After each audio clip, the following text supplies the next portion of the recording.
So he basically just made my point for me. I'm glad that you enjoyed something. Good for you. You learned how to code. That's a skill. That's a marketable skill. It has made me inspired to do so many other creative things. He's so What's up, YouTube? Welcome to my channel. My name is Teresa and this is Nintendo, where we talk about all video game things with a focus on Nintendo and especially Animal Crossing. But today we're going to take a little break from that and we're going to react to this guy because I have some things to say about what he was saying. So let's go listen to the dude. It really messed me up for years. And while I'm not the most successful man ever, I've built multiple businesses that have done tens of millions of dollars worth of sales. Okay, like, that's not that big of a thing, but, like, I hate the bragginess that he's, like, showing it on the screen. Like, okay, you make money. You're not the only one in the world who makes money. Binge drinking probably has less of an impact than playing video games. I can't wait to hear the science behind this one. Most woke, most successful YouTuber of all time, also a billionaire, has a great body. I don't know if you've seen me with my shirt off lately, but it's fantastic. And I'm extremely... And the next, if you're comparing yourself to Elon Musk, dude, if you had Elon Musk level skills, you'd be doing Elon Musk things. Okay, if you're watching this video, you're probably not doing Elon Musk things. So shut up. Okay? So shut up? This is the kind of guy that belittles women, I can tell already. Elon Musk is just a lucky guy with probably all the same business skills as everyone else in business. Some people just have better connections and better luck with things, in my opinion. Let me explain why a normal person like me, I'm joking before, can't play video games. Oh, so he was joking before when he called himself a woke snake. Yeah, it totally seemed like you were joking. He probably says that stuff to himself in the mirror when he's getting ready or something. Look, the reason why video games are going to stop you from being successful is not the games itself. No, that's not how it works. You can't play them at all. And by this, I mean playing video games at all. You can't even dabble because of how it affects your brain. I know it sounds excessive, but you're probably thinking, how could playing video games 30 minutes to an hour a week negatively affect my brain? It's very simple. The way your brain is set up to work is based off dopamine. Now, I can explain all the science behind it, but I will sound like an idiot. And I want to keep up the veil of professionalism and smartness that is on this channel, so I won't speak science in front of you. So why would you have an opinion on it if you don't understand the science? Dopamine is a 1, pain is a 0. The way your brain works is it operates in 1s and 0s, and it doesn't have context. And when your brain gets a 1, it's going to look at how hard it was to get that 1, primarily based around how much pain it took to get there. And your brain desperately wants to avoid pain, and it wants to get 1s as easily as possible. Yes, you get a dopamine release from playing video games because it gives your brain a reward system. This is basic knowledge. Knowledge? That's very basic. We operate in 1s and 0s. My brain operates in binary code. I'm a computer? Okay. All right. Didn't know that. Might as well go on Westworld, I guess. Tons of dopamine hits very easily. It says, hey, everything else you're doing, that's not important. We need to sit down and figure out how to optimize the dopamine hits coming from here, because this is the #1 line. This is the #1 rail that we're getting all of our dopamine hits from. This is where we're getting our fix from. Now, I think if you're watching this video, you know that, okay, cool. I know that games are significantly more fun and addictive than doing anything that relates to success. I'm sure you've seen a person play World of Warcraft for 12, 14 hours straight, but then they can't sit down and learn something new that will improve their lives immensely, and they'll keep playing World of Warcraft even when they know it's hurting their lives and actually making their lives worse. That's not necessarily true. Like, you're letting your dishes like rot in the sink, or you're failing school. If you're failing school, or if you're neglecting something that's important to you, then that's a problem. But is that the video game's fault? I don't think so. People use video games as a form of self-care and a way to calm their anxiety. In my experience, it really helps me with calming my anxiety and relieving some of my ADHD symptoms, because I need to have extra stimulation in order to calm my brain down in order to focus. So in my experience, playing video games actually helps me with focus, and then I can apply it to other areas of my life. So maybe the obsession with something or the addiction to something is a problem, but it's not necessarily the fault of the video game. Does that make sense to you guys? That's because, again, your brain doesn't have context. Your brain doesn't go, hey, you know what? You played World of Warcraft for 82 hours last week. You can't pay your rent, and you look like the dad from Harry Potter. Okay, and now he's just making fun of like the way people looks. Like, you don't pass judgment on someone for how they look. No, that's just unacceptable, and that's not part of the conversation. So if you're playing video games, your brain doesn't have context, so it doesn't realize you're sitting in front of a computer screen playing World of Warcraft. It says, the thing you're doing right here, this is the most satisfying thing you could ever do in your life. This is the best place we can get ones, so we're going to optimize for this.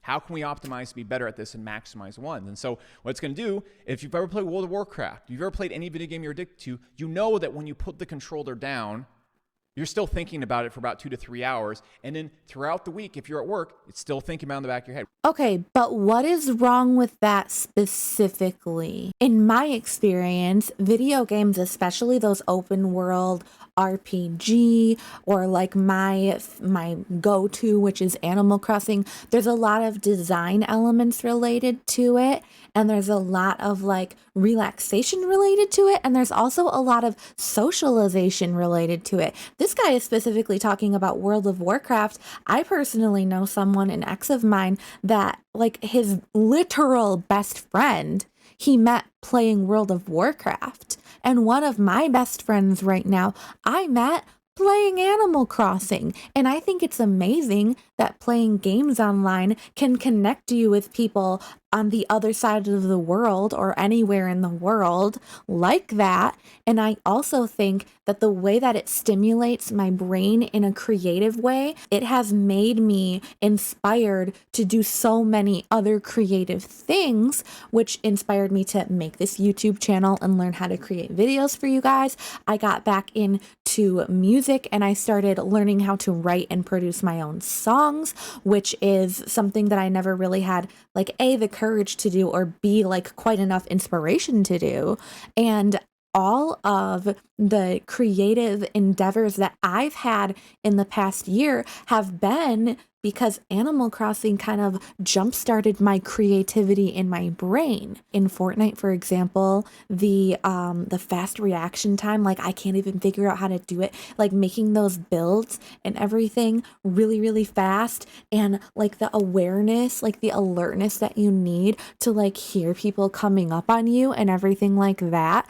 Like that is incredibly good for your brain. That teaches you skills that you can apply to plenty of other things. If you're an athlete, don't you think that the reaction time of video games helps you for when you're playing your sport? Being addicted to something is a problem separate than the video game itself. People that have a problem ripping themselves away from it, I don't feel like that is the majority, and I don't feel like that's what we need to look at when we talk about video games.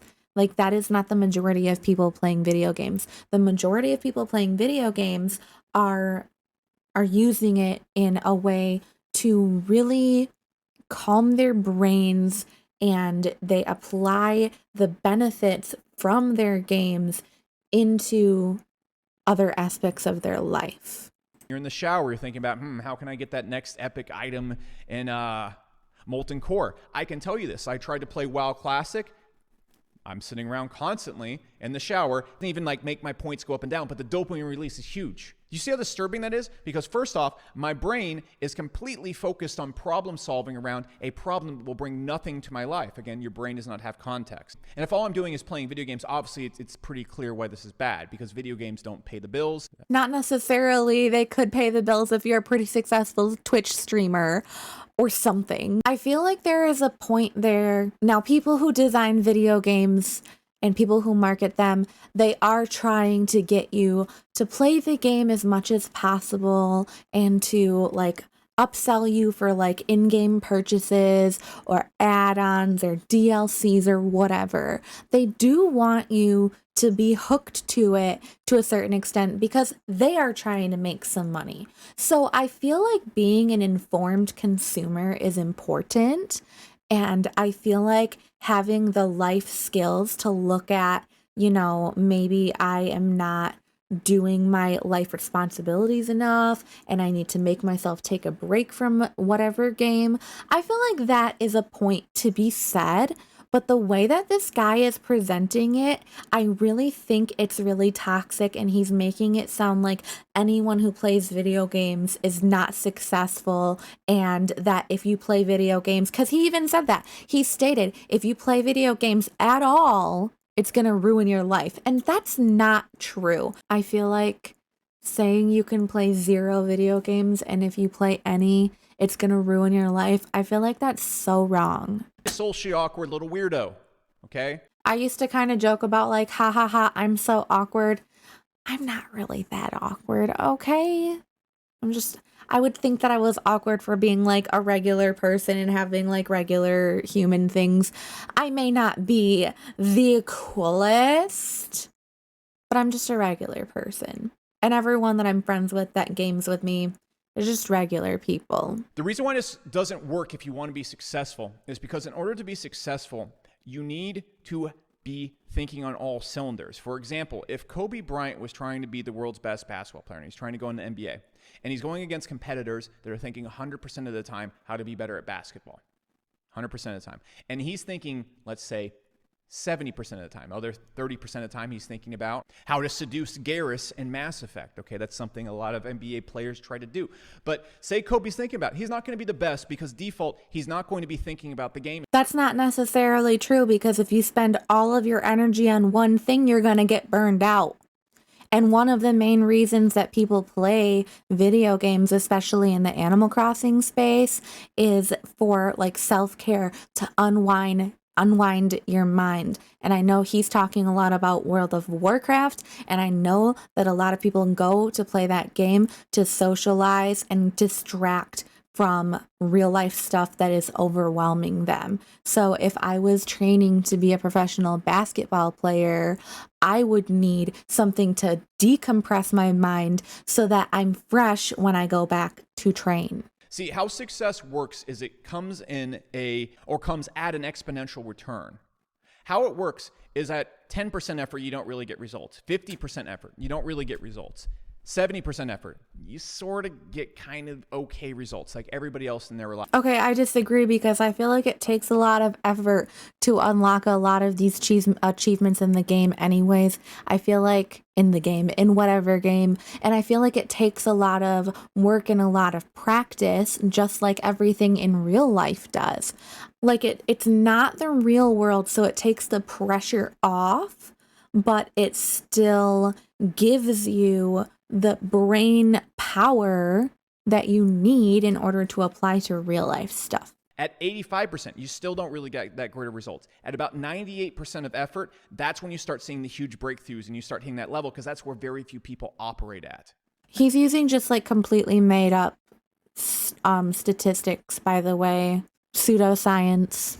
Don't listen to it. If you've ever succeeded in anything in your life, you probably know it's because you sat around thinking about it non-stop. Whenever I was actually learning how to code and alter video games when I was younger, I would sit around and obsess over that constantly. And I would just think about it. And because I was able to do all sorts of crazy things in the games. Good for you. You learned how to code. That's a skill. That's a marketable skill. You can literally get a job for that. What a waste of time, Alex. Whenever I was first thinking about and building my first business, it was all I thought about all day long. So I found all these creative ways that break through these things in my business that really no one had talked about. No one taught me how to do it. No one had helped me discover it. I just sat there and obsessed over it. Just like when you've probably played a video game in the past and you've ran into a problem and you just poked around even until you found a glitch in the game to get around it. That's what you have to do in real life. And so when you're... So he basically just made my point for me that you learn how to do those things in video games and then you can apply them to real life. So he's not even attributing to the fact that him playing video games helped him build skills that he used for his businesses. the problems in games are often very complex. Have you seen the complexity of competitive Pokemon? It's mind-blowing. It's insane. And so your brain is going to gnaw on these problems. It's going to be like a bone it can't stop chewing on. And that bone is so thick, you're going to be chewing on it for months and months and months. And then when you chew through that bone, you have nothing. I'm sure you've probably beaten a video game that you invested months into, and then it gives you nothing. I remember... It doesn't give you nothing. It gives you problem-solving skills, and it also gives you socialization if you play online, which I think in this day and age, socializing with people online is a good thing. And it's something that, especially in past times, was our only option, and definitely something that we needed, and something that honestly helped people. So you invested months into beating Pokemon, and you enjoyed it. I'm glad that you enjoyed something. And you know, life isn't all about obsessing over success and your next move and work all the time. Life is also about enjoying. You need to build in time for all of those things. And so that's why you can't play video games. It hijacks your subconscious. It hijacks your thinking. If you're going out and partying all the time, at least during the week, you're only thinking about business. You're not going to be thinking about partying 24/7. If you like to eat cake all the time, you'll eat cake and then you're done with it. If you like watching tons of TV, at least when you turn the TV off, you're probably not sitting around thinking about Family Guy 24/7. I feel like none of those are good comparisons. Food addiction is a real thing. Television addiction is a real thing. Video games is one of the few things you can ever do that will be more engaging than anything you can do in life, and simulates accomplishment, simulates growth in a way. I feel like he just bro couldn't handle it or something. Bro couldn't handle enjoying a video game. He even tags the video woke level 9000. What's woke level 9000? He's so woke. Oh my God. So what did you guys think? Do you guys think that this guy has any stock in anything? Do you guys think that video games bring positivity to your life? Do you guys disagree with me? Do you guys think that this guy is the wokest guy that you've ever heard of? Thank you for watching. I'll see you guys in the next one. Please subscribe.